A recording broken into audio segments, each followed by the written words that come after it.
નમસ્કાર તાલીમાર્થી મિત્રો, આજના આઈટીઆઈ ઈ લર્નિંગ પ્રોગ્રામમાં હું અલ્પા એમ મહેતા, સુપરવાઇઝર ઇન્સ્ટ્રક્ટર ઔદ્યોગિક તાલીમ સંસ્થા થલતેજ આપ સૌનું હાર્દિક સ્વાગત કરું છું.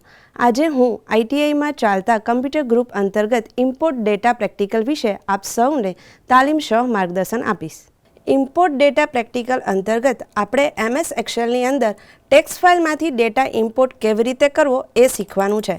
એના માટે સૌપ્રથમ હું આપને એક ટેક્સ્ટ ફાઇલ બતાવીશ, જેની પ્રોપર્ટી ચેક કરતાં TXT ટેક્સ્ટ ફાઇલ જોવા મળે છે. આ ફાઇલને આપણે નોટબુકમાં ઓપન કરીશું, ઓપન વિથ નોટપેડ.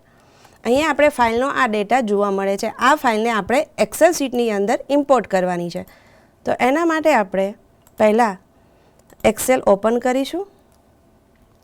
હવે ડેટા મેનુની અંદરથી ફ્રોમ ટેક્સ્ટ ઓપ્શનમાં જઈશું.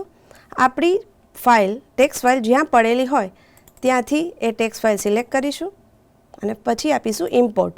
ઇમ્પોર્ટ આપતા આપણને ડેલિમિટેડ અને ફિક્સ વિથ એવા બે ઓપ્શન આવશે, જેમાં આપણે ડેલિમિટેડ ક્લિક કરીશું અને ત્યારબાદ નેક્સ્ટ આપીશું. નેક્સ્ટ આવતા ડેલિમિટેડ, ટેબ, સેમિકોલન, કોમા, સ્પેસ આવા 4 ઓપ્શન છે, પરંતુ આપણે અધરમાં જઈ અને સ્લેશથી આપણો ડેટાને અલગ પાડીશું. ત્યારબાદ આપણે નેક્સ્ટ આપીશું અને લાસ્ટમાં ફિનિશ આપી અને આપણો ડેટા આપણે એક્સેલ શીટની અંદર ક્યાં પેસ્ટ કરવો છે એ મુજબ આપણે સેલ સિલેક્ટ કરવાનો રહેશે. અહીંયા આપણે A1 સેલ સિલેક્ટ કરેલો છે અને ઓકે આપતા જે ટેક્સ્ટ ફાઇલનો ડેટા છે એ આપણા એક્સેલ શીટની અંદર ઇમ્પોર્ટ થઈ જશે. તો આ થયું ટેક્સ્ટ ફાઇલનો ડેટા એક્સેલમાં કેવી રીતે ઇમ્પોર્ટ કરો. એકવાર ઇમ્પોર્ટ કર્યા પછી આપણે ફાઇલને સેવ એઝ આપી અને એઝ એ એક્સેલ શીટ સેવ કરી શકીએ છીએ. હાલ આપણે ડેસ્કટોપ ઉપર આ ફાઇલને એઝ એ એક્સેલ શીટ સેવ કરીશું. આ જ રીતે આપણે CSV ફાઇલને પણ એક્સેલ બુકની અંદર ઇમ્પોર્ટ કરી શકીએ છીએ. એના માટેની પ્રોસિજર પણ ટેક્સ્ટ બુક જેવી જ છે. એક્સેલ શીટ ઓપન કરો, ડેટા મેનુમાં જાઓ, ત્યારથી આપણે ફ્રોમ ટેક્સ્ટ અથવા તો અધર સોર્સિસની અંદરથી આપણે એ એક્સેલ લઈ અને ઇમ્પોર્ટ કરી શકાશું.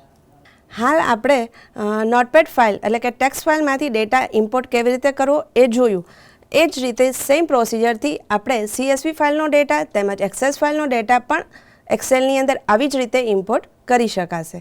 આપને આ પ્રેક્ટિકલ ઇમ્પોર્ટ ડેટા દ્વારા એક્સેલ ફાઇલની અંદર ટેક્સ્ટ ફાઇલમાંથી ડેટા કેવી રીતે ઇમ્પોર્ટ કરી શકાય તથા CSV ફાઇલમાંથી ડેટા કેવી રીતે ઇમ્પોર્ટ કરી શકાય તેની સંપૂર્ણ માહિતી મળી હશે તેવી આશા રાખું છું.